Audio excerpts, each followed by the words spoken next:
I can accept noise thing because my brother's alive type of thing, and he sort of was able to see clearly. Because it's sort of now that friends alive.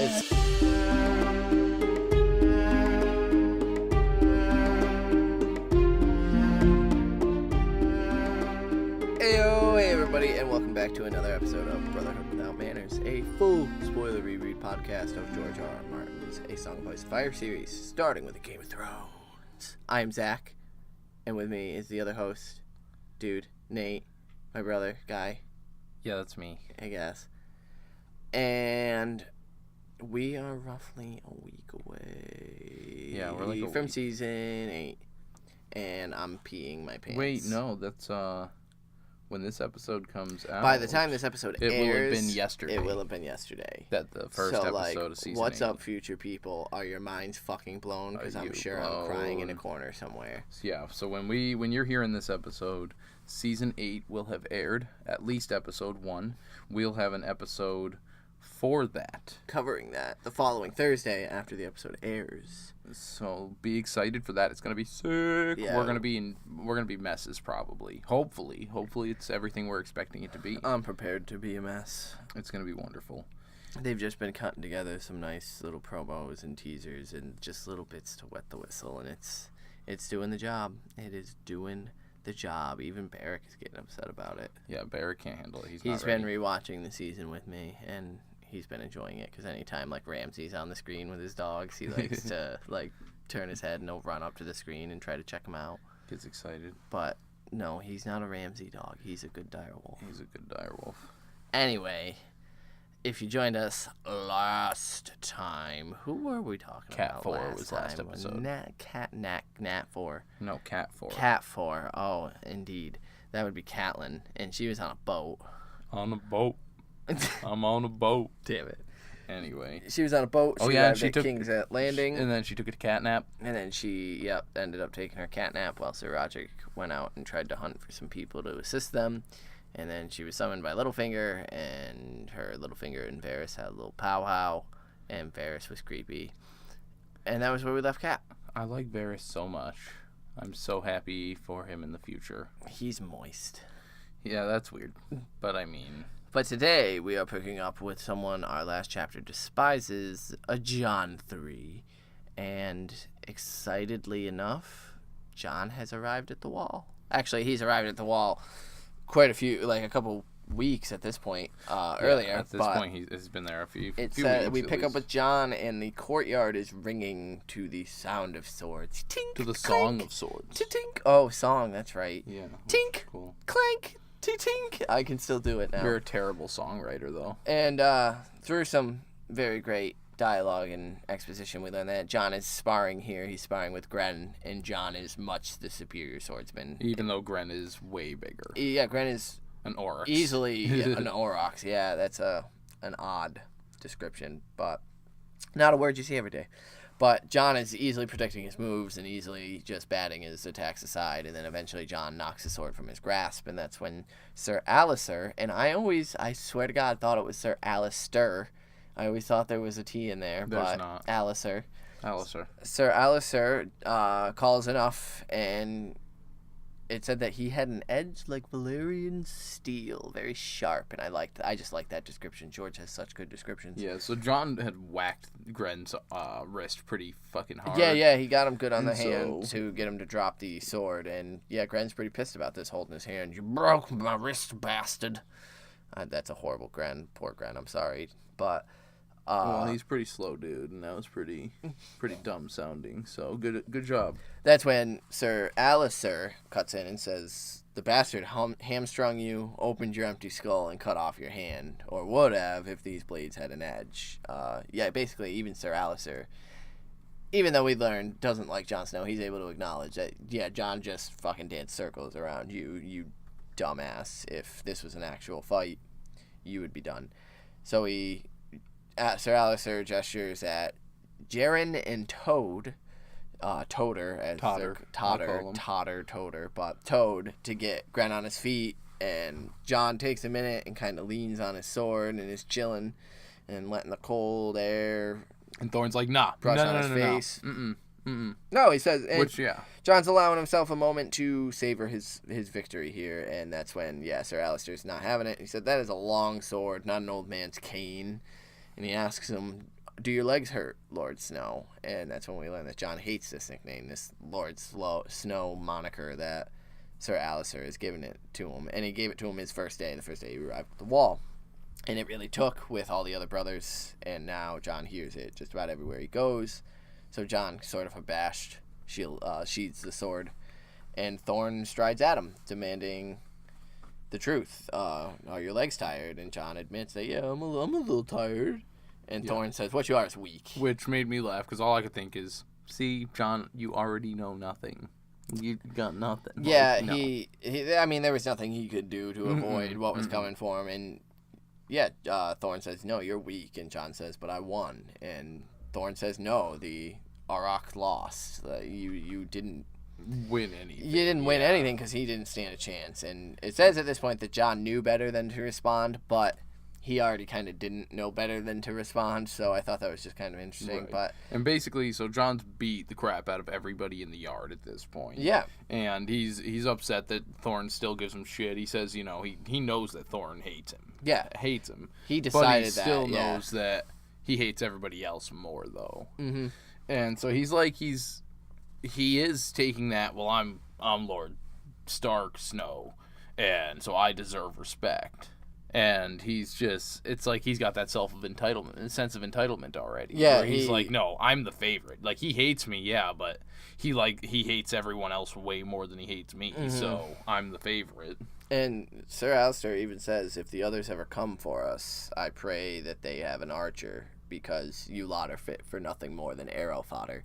Which is, as we kind of come to learn, any, swear or curse with the others in it is actually pretty fucking severe. Like, others take you is actually kind of, a pretty brutal thing to say, I think, as far as, if you think about what it actually means. So, him just kind of mentioning, you should just be slaughtered by these mythical White Waters, because that's all you're fucking I think good for. it's honestly, I don't think it's super harsh. I kind of think of it more as a god damn you, having God in front of it, just a god damn you, to make it a little more impactful. Yeah, I guess. But Jon follows the rest of the group back to the armory, and he's walking alone. I'm all alone. Pretty much. And there's no one here beside me. There was 20 in this group that he was training with, yet no one he could or wants to call friend. So we get a list of a few of them right here off the bat. So on top of Toter, who we met out there because he's getting called up, we also got Darion.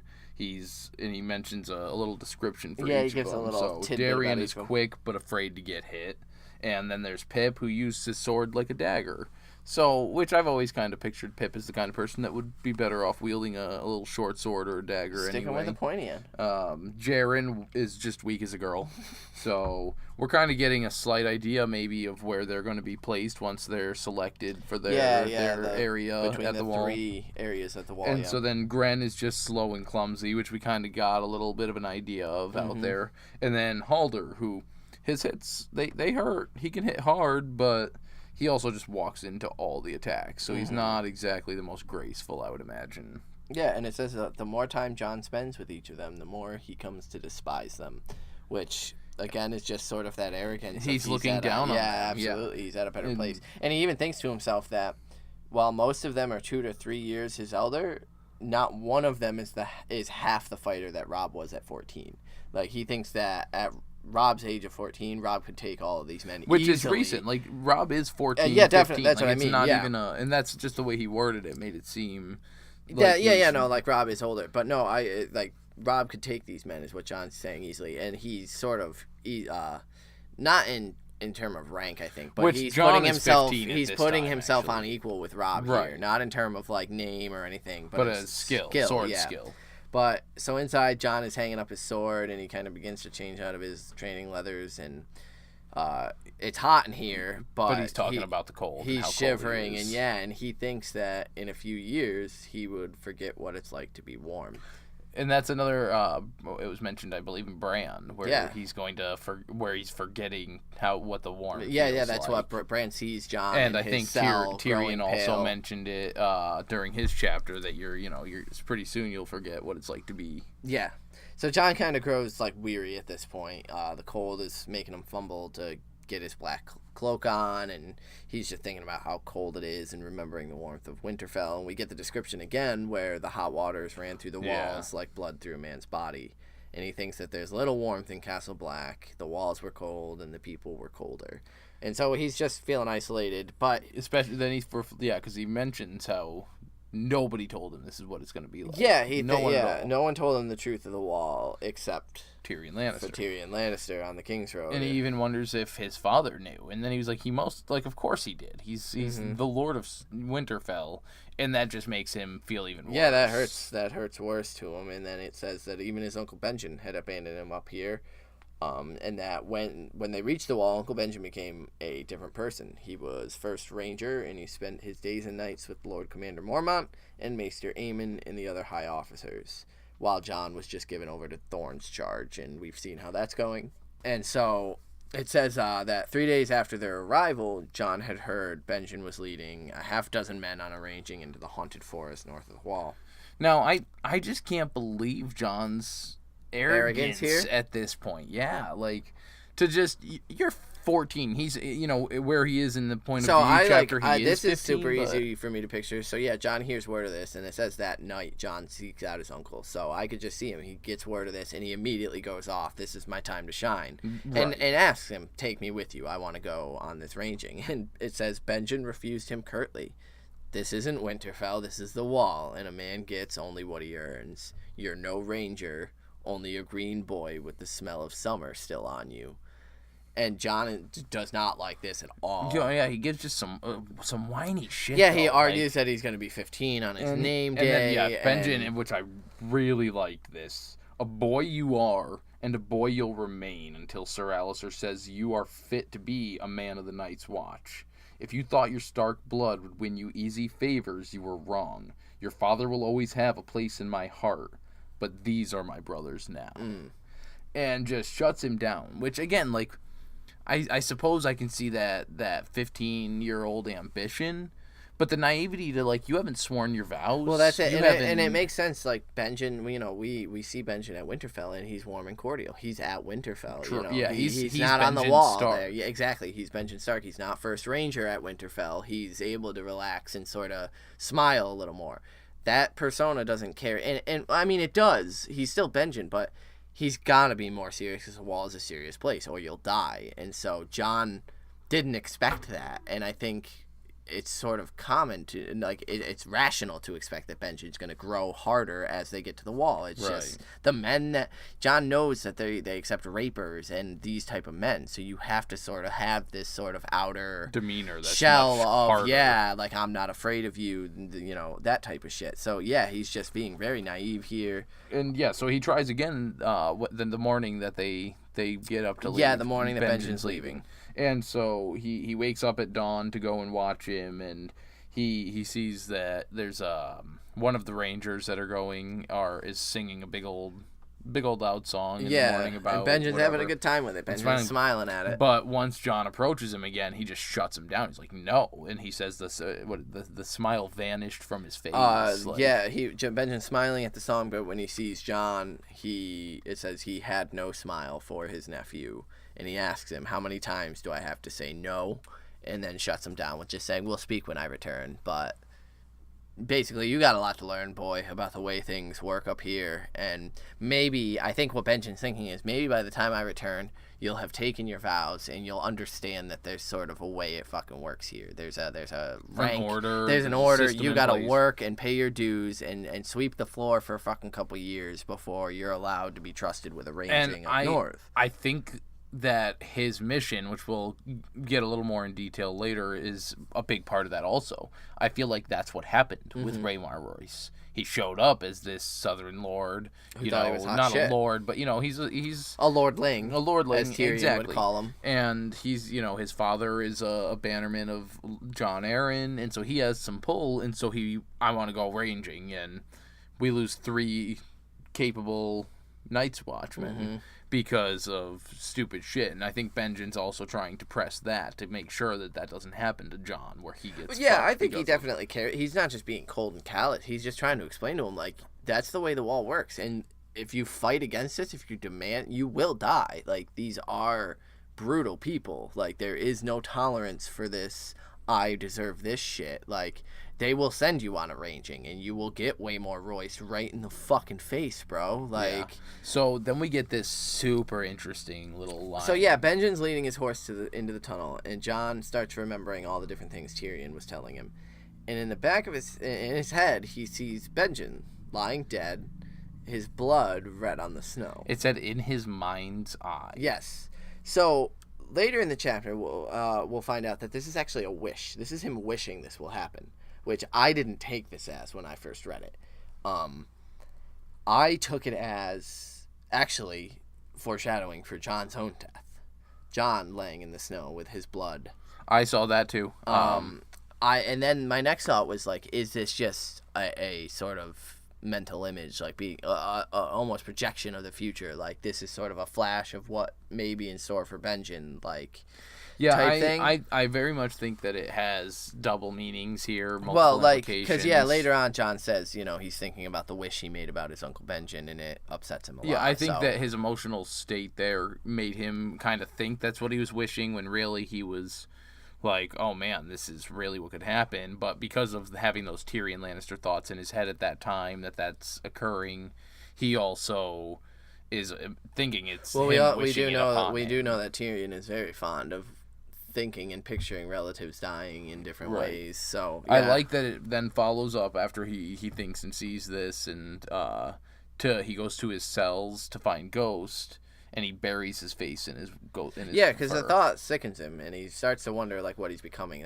I felt like he had this kind of almost supernatural like vision sort of thing, just to immediately tie that with his wolf. Yeah, like he was immediately pulled back to Ghost. Yeah. Speaking of wolves at the door. Yeah, Barrick wants to come in and record some, but it said if he must be alone, he would make it his armor, which is basically what Tyrion Lannister told him. In I think one of their first chapters, never forget what you are, and the rest of the world won't, and make it your armor, and it can never. And actually, it's going to come up again because he's going to say the same fucking thing here. In another 2 pages and so or whatever. Jon's thinking that he had no desire to pray to any gods, old or new, even though there is sort of like a sept that they can pray at. And he thought if they were real, he thought they were cruel and implacable as winter, which is just a nice sort of visual comparison that. These gods are pretty brutal and not very moving, but he misses his true brothers. But you notice also there, though, how if they're, it's comparing the gods and winter is coming. Well, winter and is so always coming, are the gods also, if they're being so steadily side by side. That's a good point. Maybe I feel like we've already seen the gods' influence at this point. I don't think the gods ever truly left. It's just making me think maybe there's, obviously there's something to it. It's a cycle, man. It's like the waxing and waning of the moon. Way deeper. Sometimes Rolor is like, yeah, you know what? I'm going to have a really involved day. And then other times he's like leaving his priests unseen. It like, just got makes your me message, wonder just if, if like the Children of the Forest word for winter, and so the words winter is coming don't actually apply towards something deeper, more powerful. And so winter is coming is actually just, there's some evil, terrifying shit coming. Besides just winter. I think that, I guess that really that's means obviously, winter. With the heart of winter and shit, obviously winter's bringing with it terrible, awful, nightmarish shit. But anyway. At this point, he's missing his true brothers. He thinks about little bright-eyed Rickon, and Robb, his rival and his best friend and companion, and Bran, stubborn and curious and always following Jon and Robb around and wanting to do what they're doing, which, as a younger brother, I didn't really want to be involved so much as I just like to do the spy of like, I'm gonna sneaky peeky and see if I can't get caught. And which so I get it, like, you just want to be involved, you want to be around. Yeah, so I totally kind of got that. And then he gets monologuing about Arya. He misses the girls, even Sansa, who only ever called him half brother since she could understand what bastard meant, and Arya. And then it says specifically he missed Arya more than Robb. all scraped knees and tangled hair and torn clothes, so fierce and willful. Arya never seemed to fit, no more than he did, yet she could always make Jon smile, and he would give anything to be with her now. So clearly, yeah, Jon's got a favorite, and it's Arya, but it's a nice thought, you know. I mean, again, especially with season 8 coming up, that reunion, like, it breaks my heart, but he's sort of interrupted from this by, "You broke my wrist, bastard boy." Which is Gren, and he's surrounded by 3 of his little goonies. Yeah. Which is Toad, there, the one that we had met already, and then the two guys that Yoren had met they traveled with him. And Jon remembers that they were some rapers, and, you know, they're not good guys, but he doesn't even remember their names because they're not even worthy of that. So Jon stands up and offers to break the other one if he really wants to, like, sort of even it up on both sides. And Jon notes that all 4 of them are larger than he, but he really isn't afraid of them. He had beaten them all in the yard. He kind of shamed them. So, right. But I think that's naive. Like, that was practice. That was, you know, like, they're here to hurt you. Like, they're here to hurt you. Tighter like, corridors. Yeah, and then they're bigger than you. 4-on-1. Yeah, like, being brave is one thing, but, like, overly at this point, cocky is going to get yourself killed. So Jon goes for a sword, but his arm immediately gets grabbed and twisted behind his back, and they're pissed because Jon made them look bad, and Jon says, "You looked bad before I ever met you," and gets his arm jerked a little bit more. And then they start talking shit about Jon's mother. Yeah, and they start talking mad shit about Jon's mother, and yeah, Jon has enough of that, stomps his foot down, gets free from the dude behind him, and he flies at Toad, knocking him back over the bench. Savage here. Yeah, and he grabs his head and is slamming his head repeatedly into the packed earth. Like, packed earth is just fucking hard dirt. Like, it hurts. If you've ever played as a kid, like, it is hard dirt. Good job. I mean, like if you ever played as a kid and you've landed on like, you know, just that packed earth, it just fucking hurts. And so, yeah, he's slamming the back of his head into it. And then he gets thrown off, and then they proceed to just start kicking Jon as he's kind of dodging as best he can, blocking and defending from the ground until they get stopped by the armorer, Sir Donald Noy. Noy. And he commands them to stop this now and says that the yard is for fighting. "I will not have it in my armory. Take your bullshit elsewhere," basically. Toad's on the floor. He feels his head and his hand comes back bloody. Jon fucking wrecked him. And he says, "He tried to kill me." And the other ones all jump in at this. "I saw it. He broke my wrist." Yada, yada, yada. And Noyce doesn't really give a shit about Gren's wrist. He sends Gren and Toad, tells them to go get cleaned up with Maester Aemon. But, you know, otherwise... You'll be fine. Get the fuck over yourself. And he sends the other 2s to their cells, which are their rooms. Which I think it's interesting that their rooms are called cells. I actually have that mentioned here in a little bit with Tyrion. Except for Jon. And so Jon sits on a bench, and he's oblivious to the looks that he's getting from all the other brothers that he just fucked up, the 2, and then the 2 that are sent to their cells, that promised retaliation. Like, Jon's just not paying attention to this shit. But Noy tells him the Watch has need of every man it can get, even men like Toad, and so you'll earn nothing by killing him. No one's gonna thank you. No one's gonna say, "Yeah, you got rid of a bully." Like, no matter what you think is good about this situation, it really isn't. And Jon gets pissed off, saying that he said my mother was a whore, and Noy's just like, seriously, dude, like, words, whether she was a whore or whether she wasn't a whore, it doesn't matter.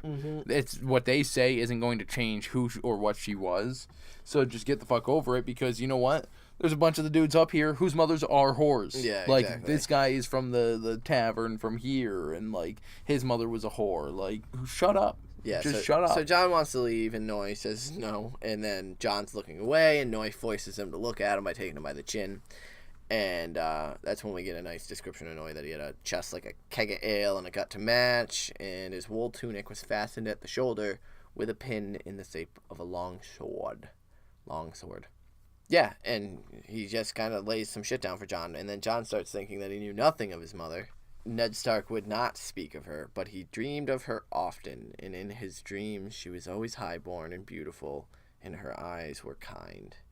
So, is that just... There's, like, nothing just wanting, at all there, because there's no mention of any kind of back history. Like, yeah, that's what sure, I thought. Everybody wants to picture their mother as a beautiful, highborn person, but there's... who knows, really? I mean, sure, it could hint that she's at least highborn and not some little whore, but it's just want and desire. So that's when Noi really breaks it down. He goes, you think you had it hard being a highborn's bastard? And then he starts pointing to each of them. You know, this one was a septon's son, and this one was a farmer's son. They have nothing, and they're just as fucked as you, if not more. But Jon does not care about them, or Noi, or Alistair Thorne, or Benjen Stark. He hates it here. It's awful. I'm whiny, and it's too cold. And Noi agrees, yeah, it's cold, but it's not at all like what your wet nurse's stories that you were told. And he says, well, fuck that. Like, nah, this is the way it is, and it's for life, so you need to fucking deal with that shit. Right, and then Jon starts going, you know, well, at least you had a life, you know? You got to live. I came right here, which, again, first, before we get into that life, which I'm really excited to talk about, it was not that they weren't going to try and force you there, but you were the one that was so wanting to join the Night's Watch. Yeah, Nobody came to Jon's you and forced becoming your so hand. like disillusioned here, where he had this image built up of what it would be like, because Benjen Stark has garnered so much honor that it must have been because of the name. And so he sort of applied both worlds, where yeah, Benjen Stark's a hard worker and he's a badass, but the name sort of helped elevate him. So me going in and having Uncle Benjen there with a high name to help me will just let me and walk all through I'm a here. good swordsman, so like, you know, I'll be able to just shoot right to the top, and that's not the way I'll be second ranger all of a fucking sudden. So we get the Donald Noi description that he had only joined the Wall after he lost an arm at the siege of Storm's End during Robert's Rebellion. But before that, he had smithed for Stannis, and he saw the Seven Kingdoms, all of them, feasted and fought and wenched. And they said that Noi himself had crafted King Robert's warhammer, the one that killed Rhaegar at the Trident. Yo, I didn't know that he was the one, and so that was news to me. Yeah, same. And that's fucking dope. That's really cool, like a little piece of backstory just to attach to the wall, and I love it. But only after his arm was removed from the siege. We're not really given too much Can info. I just say that it's because of the last few chapters we've handled with, you know, Arya and Sansa and Ned and everything like that. Well, I guess not Arya yet, but they were all there at the ford where that battle took place. Mm-hmm. To just think that this is one more person in the world that's been in that same spot. And had a pretty severe, I mean, you know, without a warhammer, Robert wasn't going to cave in his breastplate. But so Noi essentially says, a long life or a short one, Jon Snow, it's up to you. But the way you're going, your brothers are going to make that choice and slit your throat for you. Like, so you kind of need to adapt your thinking a little bit. And Jon says, they hate me. They hate me because I'm better than them. Yeah, and then Noi shuts him the fuck down right here. He say, no, they hate you because you think you're better than they are. And he starts breaking it deep down, but he goes on to tell him, you're just a bastard and a bully. Mm-hmm. You know, you're mean, and Jon's like, the fuck? Yeah, it seems so unjust to him that he's called a bully. Like, he doesn't comprehend it. And then Noi's like, well, then let me break it down for you. That kid right there, his dad's a farmer. Like, he knows how to. They've learned all their fighting in back alleys and on farms and in street fights playing. You had a master at arms, a sir, you know, teaching you combat, how to fight, proper moves and techniques. You're out there kicking the shit out of these farm boys. How sweet are your victories now? Yeah, are you proud, Lord Snow? And Jon gets pretty ashamed and starts to feel guilty here. And Noi just tells him, you better start thinking or sleep with a dagger by your bed. And he sends him off. Like, I'm done with you. Get out of my sight. And Jon's pretty abashed by this. You know, he never even thought of this point of thinking it before, that maybe he could be acting like a bully. Because he knows nothing. He knows nothing. But he leaves the armory, and it's around midday, and he gets taken up by the wall. He's gazing up at it, and even now it still gives him shivers. But mostly it looks pretty gray, but when the sun shines just right, it becomes this colossal blue-white cliff that fills half the sky. And that's when we learn that it supposedly is the largest structure built by the hands of men. We learned that Benjen had told him this. I don't know if that's true. I feel like after reading, and like I really should have looked it up before this episode, but I feel like after reading A World of Ice and Fire, there are bigger structures in the wall, so I don't think this is the biggest thing made by Mitten's hands. But I'll have to double check that. Yeah, I feel like I've heard that as well. Or maybe our writers can, or our listeners could write in and let me know about. Yeah. And yeah, when they first spotted the wall, they were all sort of taken in by it, and Benjen gives them this description, and Tyrion says, yeah, and beyond a doubt, the most useless thing built by men. But even as they start to approach the wall, Tyrion gets quiet. Like, it... Even he's impressed. Yeah, I mean, it is this colossal... So I really like the way that Martin did this, where he has Jon, when we open on the chapter, Jon's like 3 weeks in. He's been doing some training, he's been doing some living there, he's got time to hate the wall. And then he gets out, and as Jon's wandering back up there, he starts reminiscing about day one. Mm-hmm. And that's how we start getting these flashes of when he first arrived, and the difference of how he felt in, regards to the wall, and, then he goes and gets snapped back to the current present time. Before he just thinks on when he first saw the wall that he thought this is the end of the world. The walls itself seems to say that this is where the world ends. Like, it's just this big, huge, breathtaking thing. But yeah, Jon is terribly overwhelmed by this wall. Looking up at it, it's just sometimes you can forget it's there, but other times it seems like it's the only thing in the world. It's oppressive, and you could like almost feel the weight of the ice. Yeah, and Jon does. Jon starts to feel the weight and just thinks to himself that if the wall should fall, the world falls with it. I wrote down that line just because, like, I feel like that's heavy stuff right there. I agree. If the wall falls, the world fell with it. Especially since this is the end of the world, it seems to say. To him. Now, we know Bran has been to the curtain at the end of the light at the end of the world and all that fun stuff, but yeah, no, I feel like there is a huge amount of significance to this, that Jon might be onto something there, where if the wall should fall in the books, right, the world and this might is, be... this is fairly recent, just... Never mind. I was thinking about it. I was just literally talking about the time difference, and I was reminiscing back to when he was talking about Benjen and foreshadowing any kind of death there. But this is when Jon is still taken up by the wall when Tyrion approaches and says it makes you wonder what lies beyond. And Tyrion's bundled up so thickly that he looks like a little bear, which I just thought was adorable. That's funny. And Jon says, oh, I didn't know you were there. You took me unaware. And Tyrion says, there's much to be said for taking people unawares. You never know what you might learn. Sounds like you're not going to get anything from me. You won't get nothing out of me. But Jon then thinks that he hasn't seen much of Tyrion since they arrived as the Queen's brother. Which is expected. Because he's an honored guest. He shows up. He's going to be brought into, so he had a room in the King's Tower. He ate with Mormont, and he drank and diced with Sir Alliser and Bowen Marsh and some of the other men. And Tyrion then says that I learn things everywhere I go, and sort of like laughs and says, why isn't that when one man raises a wall, the next immediately needs to know what's on the other side? And then he sort of teases Jon and says, you do want to know what's on the other side, don't you? Like, it's sort of that big question of why is this wall here? What, right. What's in the box? And so Jon says, Jon underplaying it says, oh, nothing special. But in his head, it's, of course he wants to go north. Like, he begged Benjen. Was dying to go over there, even though Benjen was, like, explaining how it's haunted. But in sort of a practical thought, he says that it's better not to speak of things you wanted, which is almost wise, but, like, I think he's just sort of applying it in the wrong circumstance here.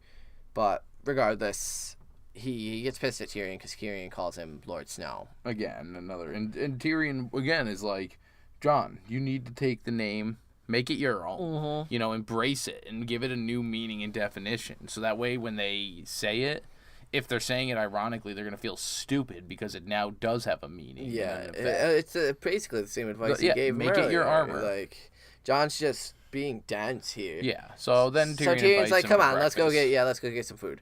And Tyrion notes that Jon doesn't have Ghost with him. And Jon tells him that he chains him up in the stables when they train. Otherwise, he's usually with Jon.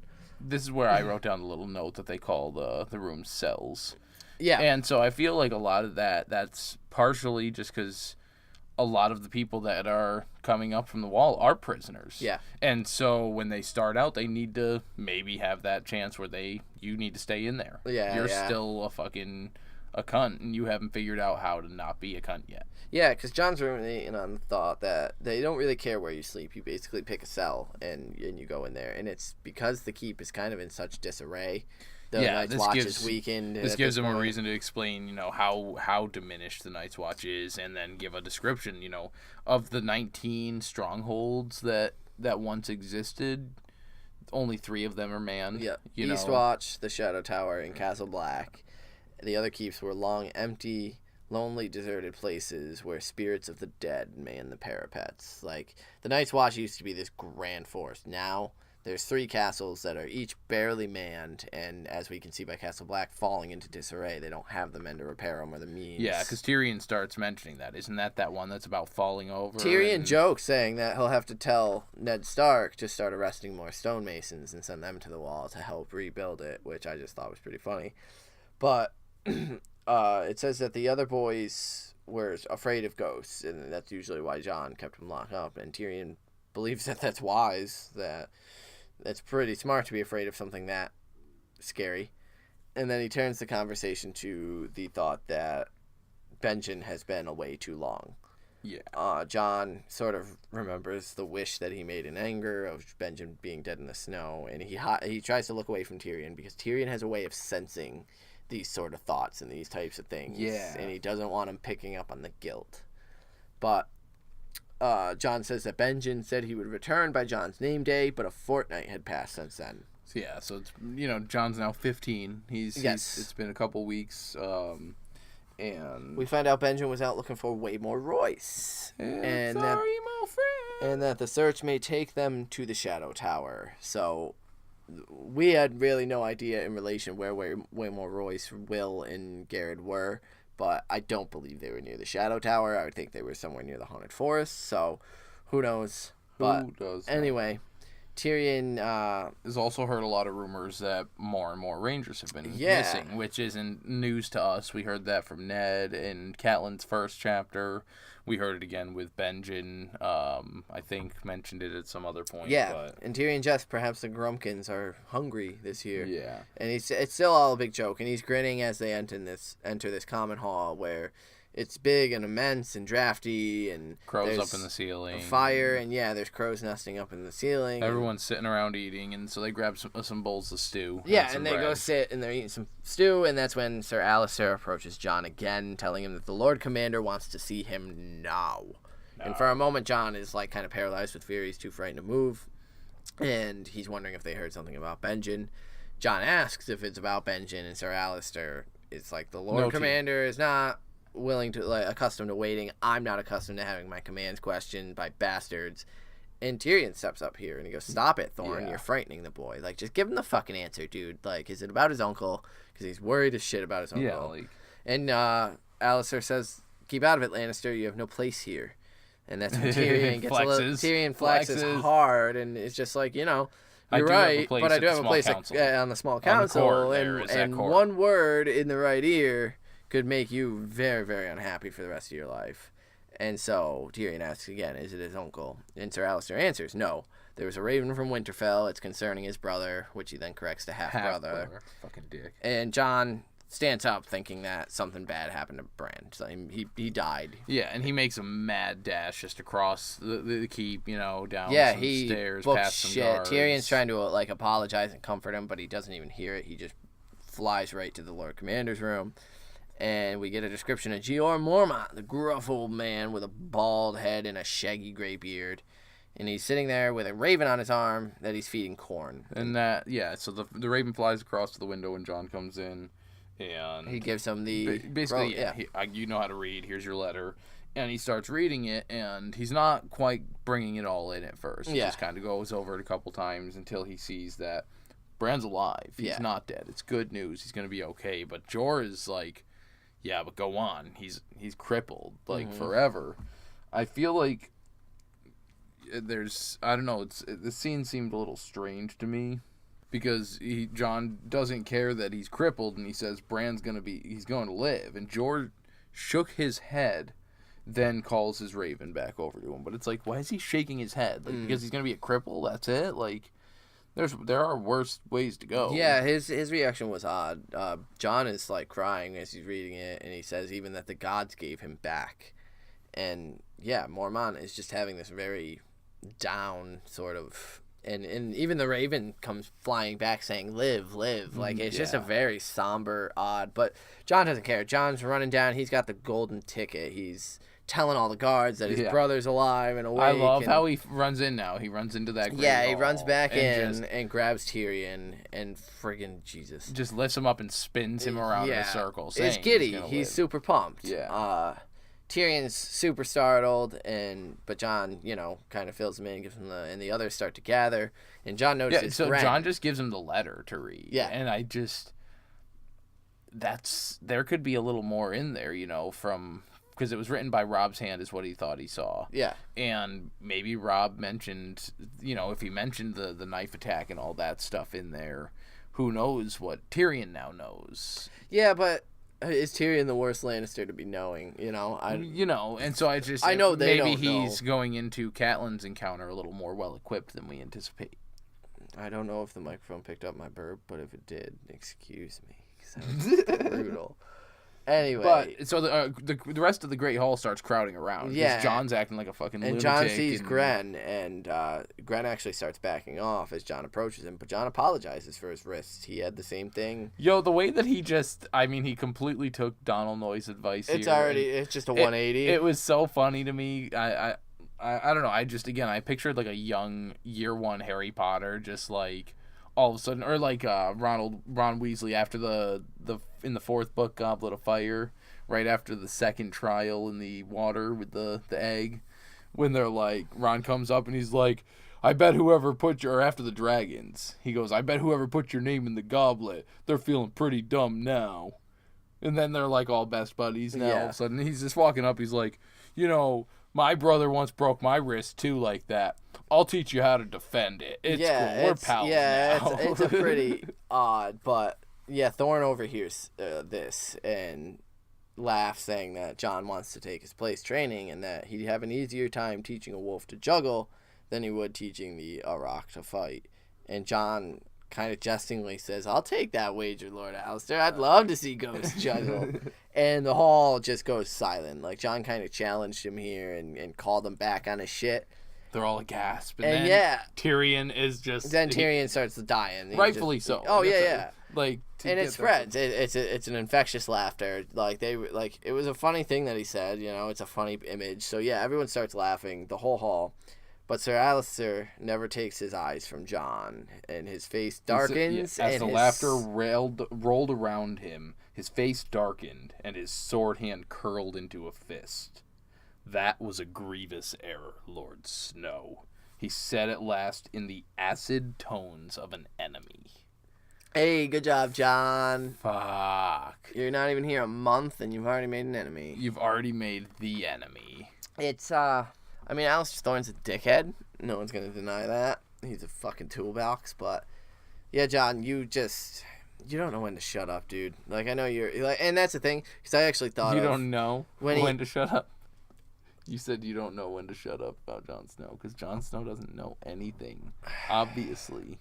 I feel like when he got the information about Bran, it was almost like a switch, like Catelyn, where, like, all of a sudden... I can accept Noye's thing because my brother's alive type of thing, and he sort of was able to see clearly. Because it sort of clearly now that Bran's alive. It sort of lifted that fog from him, but it was a good chapter. I liked it. Jon just fucked up with Alistair, and Tyrion's going to be leaving soon. And as wonky as the switch around was for the Gren thing there, like, I really do enjoy that their little gang of guys, and how they're gaggle of guys. Their crew. Yeah, the crew at the wall. They're squad? Fun. They're squadding up, so it's funny to see that. You got an inductee for this chapter? Really? Like, do I ever? I need to... Now I got to think about who's all in this chapter and who I think is the coolest one and what they did that's the most badass and worthy. I think I'm going to give it to Donal Noye for forging the fucking warhammer that caved in maybe Rhaegar's chest. Oh, yeah? That's, what a feat, man. And that guy doesn't get enough credit in the world because, what a smith. I'll have him come smith me some weapons for a few days down here in the Brotherhood. So, yeah, this week I'm giving it to Donald Noy, one arm and all. Good. Mine's going to Benjamin this week for not taking no shit from his nephew, because I have a little punk shit nephew too. What? And, that ain't the way things work around here, Johnny Snow. So yeah, we should call him Sir Backtalk. I really like that Benjamin. He's giving him some tough love here, and it's necessary, especially for what Jon needs to become, for what's actually going to be, the wall's going to be facing. Kill the boy. Exactly. Kill the boy, Jon Snow. Ben is killing the boy. Kill this entitlement that you have, that you think being Ned Stark's son, bastard son even. Bastard. Like, you're a bastard, and yet you think, it's this weird thing with Jon, where, like, he feels entitled even though he's a bastard, and he knows what a bastard is, and he's angsty about it. And Jon, just kill the boy. Kill the boy. Kill the boy. Those are our inductees. What are yours? Please write us in and let us know. We would love to hear from you.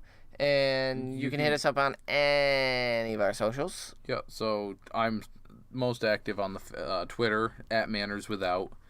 We have the Instagram. We're kind of working on keeping that going. It's it's our newest thing. It does stuff. At Brotherhood Without. We have our Facebook page, facebook.com/Brotherhood Podcast. And we are always accessible at our Gmail, withoutmannersbrotherhood@gmail.com. We have our Patreon going. That's going to be getting recorded very soon, Mercy Chapter. Yeah. So you can find us at patreon.com/withoutmanners. Yeah, head us up, guys. Let us know what you're thinking about the show, about this chapter specifically. Next chapter will be Ned 4, I believe. Ned's arriving at the Red Keep. Yeah, he's getting to King's Landing. So shit gets real here real fast, and he's Well, Ned is in the place of his demise, so we can, start ruminating on that. The countdown begins till the end of Ned. Here we go. So, yeah, let us know if you have inductees for that chapter, if you want to read it, if you want to have us shout it out for you. From older chapters, that's okay, too. Yeah, whatever. We'll write into it us. out. It's going to be cool. And then, remember, at this time, if this is all on schedule like it should be, Season 8 aired yesterday, yo. Yeah. So expect a new episode this Thursday. Breaking down that episode, our discussions, our thoughts. It's going to be our reaction, just how we're feeling about it. It's going to be pretty hot off the press. So, I'll probably cry a lot. You can definitely write into us about the show, even if you want at this point. For the next 6 weeks, we're going to be covering the show as well as the first book. So we're pretty excited. Write to Join us. in. It's going to be sick. Alrighty, we will catch you guys on the next one. Peace. Battle of the Head.